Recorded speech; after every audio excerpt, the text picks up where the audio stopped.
রাজগঞ্জে বিডিওর পদ থেকে সরিয়ে দেয়া হলো প্রশান্ত বর্মনকে। সুপ্রিম কোর্ট আত্মসমর্পণের নির্দেশের পরই বিডিও বদল হলো। প্রশান্ত বর্মনের জায়গায় রাজগঞ্জের নতুন বিডিও সৌরভ কান্তি মণ্ডল। রাজগঞ্জের বিডিও বদল। খুনের মামলায় সুপ্রিম কোর্টের আত্মসমর্পণের নির্দেশের পরই সরিয়ে দেয়া হলো প্রশান্ত বর্মনকে।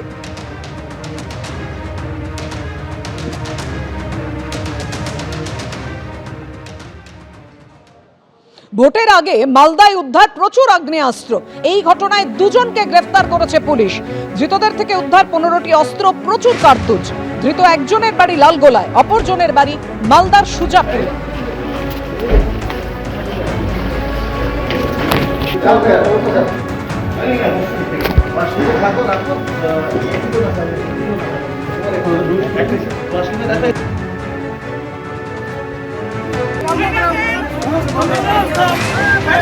গত 14ই জানুয়ারি বিডিও অফিসে কিভাবে তাণ্ডব চলে বিধায়ক মনিরুল ইসলামের সামনেই দেখুন।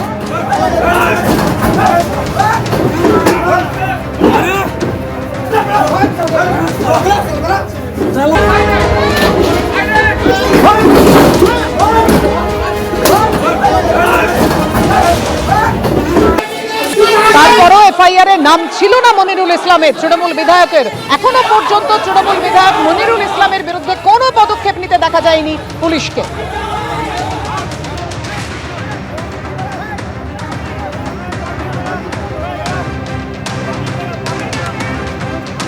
আর তারপর আজকে নির্বাচন কমিশনের মাজা ভাঙার হুমকি দিচ্ছেন তৃণমূল বিধায়ক, ফারাক্কার তৃণমূল বিধায়ক মনিরুল ইসলাম। ফারাক্কা কাণ্ডে এফআইআর এ অধরা, এবার কমিশনের মাজা ভাঙার হুমকি তৃণমূল বিধায়ক মনিরুল ইসলামের গলায়। এই ঝান্ডা কমছি, ঝান্ডা চলবে না, লাঠিতে ভাঙতে হবে, লাঠিতে। কোমরকে ঢিলা করে দিতে হবে নির্বাচন কমিশনের। মানুষকে নিয়ে ছেলা চালানো করছো, আর তুমি নিরাপত্তা নিয়ে ঘেরাটোপের মধ্যে আছো না।